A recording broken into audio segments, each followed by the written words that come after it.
പള്ളിപ്പുറം ഫൊറോന പള്ളിയുടെ സ്ഥാപന ചരിത്രം. യേശുക്രിസ്തുവിൻ്റെ 12 ശിഷ്യന്മാരിൽ ഒരുവനായ വിശുദ്ധ തോമാസ് ലീഹ ചേർത്തല പ്രദേശത്തെ തൻ്റെ അനുയായികൾക്കായി ദേവാലയ സ്ഥാപനാർത്ഥം ഒരു കുരിശുപുരയുണ്ടാക്കി സ്ലീവ ആശീർവദിച്ച് പ്രതിഷ്ഠിച്ചത് വേമ്പനാട്ട് കായലിൻ്റെ പടിഞ്ഞാറേ തീരത്തുള്ള കോക്കമംഗലം കായലിറമ്പിലായിരുന്നു. വളരെ ശില്പകലാ വൈദഗ്ധ്യമുണ്ടായിരുന്ന തോമാസ് ലീഹ തൻ്റെ തൃക്കരങ്ങളാൽ നിർമ്മിച്ചതെന്ന് വിശ്വസിക്കപ്പെടുന്ന മരത്തിൽ കൊത്തിയ പ്രസ്തുത സ്ലീവ അക്കാല സന്ധിയിൽ തന്നെ മതവിരോധികളായ ആരോ എടുത്ത് കായലിലേക്ക് വലിച്ചെറിഞ്ഞു കളഞ്ഞു. കായലിൽ വലിച്ചെറിയപ്പെട്ട ആ സ്ലീവ ഒഴുകി പള്ളിപ്പുറത്തിന് കിഴക്കുവശം വേമ്പനാട്ടുകായൽ മധ്യയുള്ള മാട്ടേൽ തുരുത്തിൽ ചെന്നടിഞ്ഞു. അവിടെ പുല്ല് ചെത്തുവാൻ ചെന്ന ചില ഹൈന്ദവ സ്ത്രീകൾ പുല്ലിനിടയിൽ സ്വർണം പോലെ തിളങ്ങുന്ന ഏതോ ഒരു വസ്തു കണ്ടു. അതെന്താണെന്ന് അറിയുവാനുള്ള ആകാംക്ഷയോടെ ഒരു സ്ത്രീ അരിവാൾ കൊണ്ട് അത് കൊത്തി വലിച്ചു നോക്കിയപ്പോൾ മുറിഞ്ഞ ഭാഗത്തു നിന്നും രക്തം ഒലിക്കുന്നതായും രക്തം വെള്ളത്തിൽ പകരുന്നതായും കണ്ടു. സ്ത്രീകൾ അന്ധാളിച്ചു പോയി. പുല്ല് ചെത്തി നിർത്തി അവർ വേഗം വള്ളത്തിൽ കയറി പടിഞ്ഞാറേ കരയിലെത്തി വിവരം പലരോടും പറഞ്ഞു. ആളുകൾ കൂട്ടം കൂട്ടമായി മാട്ടേൽ ദ്വീപിലേക്ക് നീങ്ങി. എല്ലാവരും അത്ഭുതപ്പെട്ടു.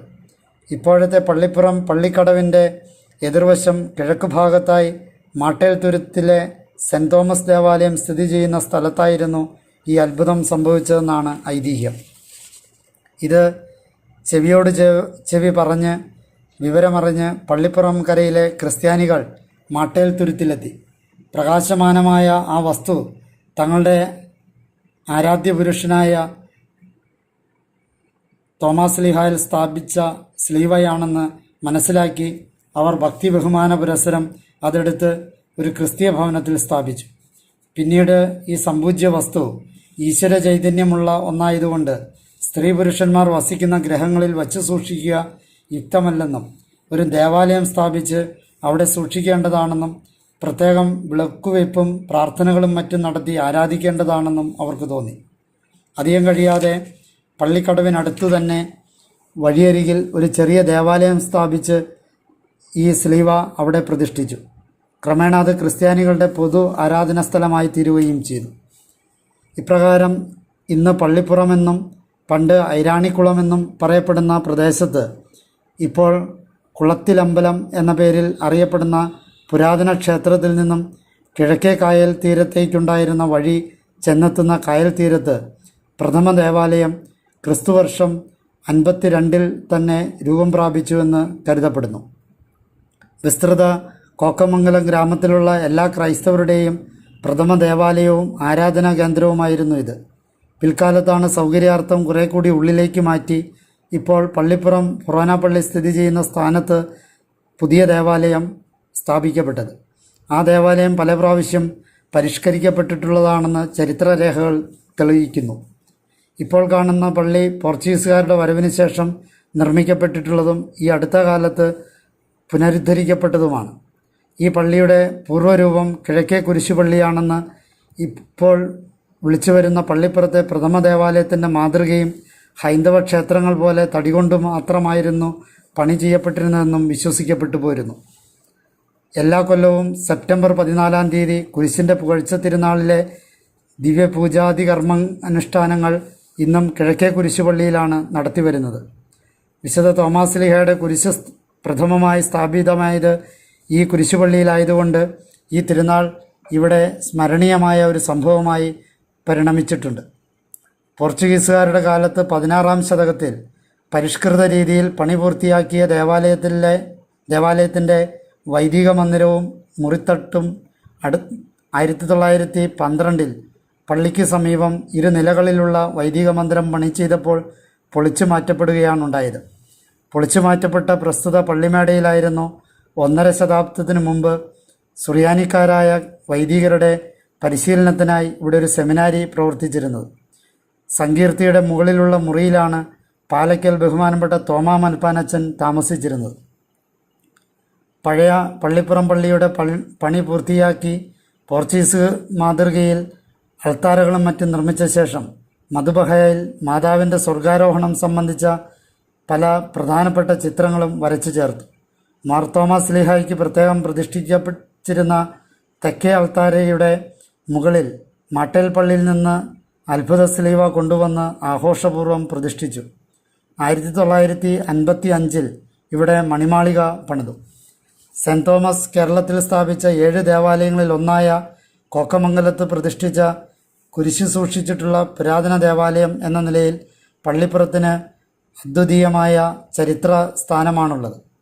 19 ശതാബ്ദക്കാലത്തെ ചരിത്ര പാരമ്പര്യമുള്ള പള്ളിപ്പുറം പള്ളി ഇപ്പോൾ പരിശുദ്ധ അമ്മയുടെ പേരിലാണ് അറിയപ്പെടുന്നത്. കേരളത്തിലെന്നല്ല, ഒരുപക്ഷെ ഭാരതത്തിൽ തന്നെ പ്രഥമ മരിയൻ ദേവാലയം എന്ന ബഹുമതിക്ക് അർഹമാണ് പള്ളിപ്പുറം പള്ളി. ചരിത്രപ്രധാനമായ ഈ പള്ളിയുടെ ചിത്രമാണ് 1964 ഡിസംബറിൽ പരിശുദ്ധ പിതാവ് ജോൺ പോൾ ആറാമൻ മാർപ്പാപ്പ ഇന്ത്യ സന്ദർശിക്കുവാനായി വന്ന അവസരത്തിൽ അദ്ദേഹത്തെ സംവഹിച്ചു കൊണ്ടുവന്ന എയർ ഇന്ത്യയുടെ ബോയിങ് വിമാനത്തിൽ മെനു കാർഡിൽ അടിച്ചതെന്ന കാര്യം ഏറെ ചരിത്രപരമായി പ്രാധാന്യമുള്ളതാണ്. റോമിൽ നിന്നുള്ള പ്രത്യേക നിർദ്ദേശപ്രകാരമാണ് എയർ ഇന്ത്യ അപ്രകാരം ചെയ്തതെന്ന കാര്യവും സ്മരണാർഹമാണ്. ഇവിടുത്തെ പ്രധാന പ്രതിഷ്ഠാചിത്രമായ മാതാവിൻ്റെ പടം വിശുദ്ധ ലൂക്കാസ് സുവിശേഷകൻ വരച്ചതാണെന്നും യൂറോപ്പിലും മറ്റും പണ്ട് വളരെ അത്ഭുത പ്രവർത്തനങ്ങൾക്കിടയായിട്ടുള്ളതാണെന്നും പറയപ്പെടുന്നു. നമ്മുടെ ദേവാലയങ്ങളിൽ പ്രതിഷ്ഠിക്കുവാനായി പോർച്ചുഗീസുകാർ കൊണ്ടുവന്ന പ്രസ്തുത പടത്തിൻ്റെ 6 പതിപ്പുകൾ ഇവിടെ എത്തിയപ്പോൾ അത്ഭുതകരമാം വിധം 7 തീർന്നു എന്നാണ് ഐതിഹ്യം. അങ്ങനെ പോർച്ചുഗീസുകാർ അവരുടെ നാട്ടിൽ നിന്ന് കേരളത്തിലേക്ക് കൊണ്ടുവന്ന 7 അത്ഭുത ചിത്രങ്ങളിൽ ഒന്നാണ് പള്ളിപ്പുറത്തേത്. നിസ്തുല മരിയ ഭക്തനായ വിശുദ്ധ തോമാസ് ലീഹ തൻ്റെ സുവിശേഷ പ്രസംഗങ്ങളിൽ ദിവ്യരക്ഷകൻ്റെ മാതാവായ കന്യകാമറിയത്തോടുണ്ടായിരിക്കേണ്ട വണക്കത്തെപ്പറ്റി എടുത്തു പറഞ്ഞിരുന്നതുകൊണ്ട് ക്രിസ്ത്യാനികൾക്ക് മരിയ ഭക്തി ആദ്യകാലം മുതൽ ലഭിച്ചിരുന്നുവെന്ന് ന്യായമായും നമുക്ക് അനുമാനിക്കാം. അതുകൊണ്ടായിരിക്കണം മരിയ ഭക്തി ഇവിടെ തഴച്ചു വളരുന്നതും ദിവ്യജനനിയുടെ സ്വർഗാരോപണ തിരുനാൾ പ്രധാനമായി ആഘോഷിക്കപ്പെട്ടു വരുന്നത്. തിരുനാൾ ദിവസമായ ഓഗസ്റ്റ് 15-ാം തീയതിയും തലേ ദിവസവും പള്ളിപ്പുറവും പരിസരങ്ങളും ഇന്നും ഒരു മനുഷ്യ മഹാസമുദ്രമായി രൂപം പ്രാപിക്കുന്നത് കാണാം. പള്ളിപ്പുറം പള്ളി അയൽപ്പള്ളികളുടെ മാതൃസ്ഥാനം വഹിക്കുന്നുണ്ട്. എറണാകുളം അങ്കമാലി അതിരൂപതയുടെ ആരംഭകാലം മുതൽ തന്നെ ഇതൊരു ഫൊറോന പള്ളിയാണ്. കുറവിലങ്ങാട്, പിറവം, വൈക്കം, മുട്ടം, തൈക്കാട്ടുശ്ശേരി തുടങ്ങിയ പള്ളികൾ പുരാതനമായ പള്ളിപ്പുറവുമായി താരതമ്യപ്പെടുത്തുന്ന പക്ഷം അവയെല്ലാം കേവലം ഇന്നലത്തേതായി മാത്രം തോന്നുന്നതാണ്. 1000-ലധികം വർഷം പഴക്കമുള്ളതും ബ്രഹ്മാണ്ഡവുമായ മുട്ടം പള്ളിയുടെ മാതൃസ്ഥാനം പള്ളിപ്പുറം പള്ളിക്കുണ്ട്. മുട്ടമിടവക പള്ളിപ്പുറത്ത് നിന്ന് പിരിഞ്ഞുപോയതാണ്. പിരിഞ്ഞുപോയപ്പോൾ പള്ളിപ്പുറം പള്ളിയുടെ അളവെടുക്കുകയും അത് അകത്തിരിക്കത്തക്ക വിധത്തിൽ മുട്ടത്ത് പള്ളി പണിയുകയും ചെയ്തു എന്നാണ് പറയപ്പെടുന്നത്.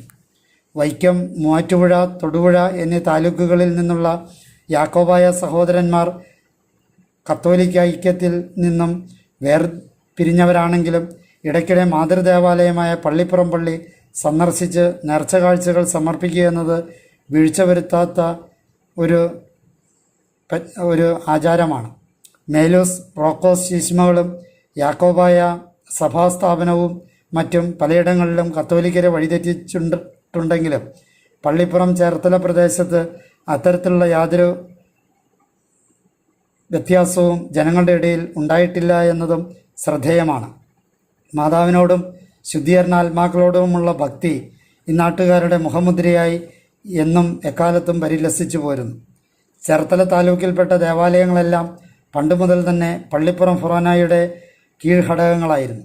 സൗകര്യാർത്ഥം അടുത്ത കാലത്ത് മാത്രമാണ് മുട്ടംപള്ളി ഫൊറോനയായി ഉയർത്തുകയും അതിനടുത്ത പള്ളികൾ അതിൻ്റെ കീഴിലാക്കുകയും ചെയ്തു. തൈക്കാട്ടുശ്ശേരി, പാണാവള്ളി, തിരുനെല്ലൂർ, കാവിൽ, വളമംഗലം, തുറവൂർ എന്നീ ഇടവപ്പള്ളികളും അവയുടെ കുരിശുപള്ളികളും മണപ്പുറം CMI ആശ്രമവും പള്ളിപ്പുറം ഫൊറോനയുടെ അതിർത്തികളിലാണ്.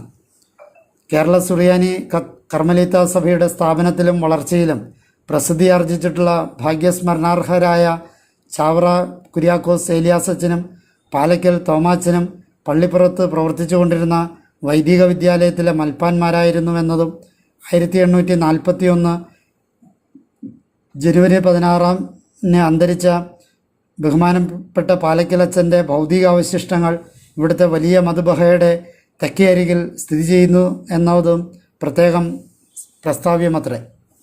17-ാം ശതകത്തിൻ്റെ ഉത്തരാർദ്ധത്തിൽ, അതായത് 1663 കേരളത്തിലെ സുറിയാനി സഭയുടെ ഭരണാധികാരിയായി അഭിഷേകം ചെയ്യപ്പെട്ട പറമ്പിൽ ചാണ്ടി മെത്രാൻ്റെ വാർദ്ധക്യകാലത്ത് സഹായിയായി ലഭിച്ച റഫായേൽ ഫിഗറദോ എന്ന യൂറോപ്യൻ മെത്രാൻ 1695 ഒക്ടോബർ 12-ാം തീയതി കാലം ചെയ്തു സംസ്കരിക്കപ്പെട്ടിരിക്കുന്നതും ഇവിടുത്തെ മധുബഹയുടെ മധ്യത്തിലാണ്. ചേർത്തല, വൈക്കം, തെക്കൻ പറവൂർ, പിറവം, കടുത്തുരുത്തി എന്നീ സ്ഥലങ്ങളിലെ എല്ലാ പള്ളികളും കാലാകാലങ്ങളിൽ ഇവിടെ നിന്നും പിരിഞ്ഞു പോയിട്ടുള്ളതാണ്. അങ്ങനെ കേരള സഭാ ചരിത്രത്തിൽ തങ്കമുദ്ര ചാർത്തിയിട്ടുള്ള പള്ളിപ്പുറം ഇന്നും ചരിത്രപ്രേമികളെ ആകർഷിച്ചു കൊണ്ട് വിരാജിക്കുന്നു. ജനങ്ങളുടെ സൗകര്യത്തെ മുൻനിർത്തിയും അതേസമയം പള്ളിയുടെ പൗരാണിക സ്വഭാവം നഷ്ടപ്പെടുത്താതെയും പുരാതനമായ മധുബഹയും മുൻഭാഗങ്ങളും പൊളിക്കാതെയും പള്ളി പലവട്ടം പുതുക്കി പണിതിട്ടുണ്ട്.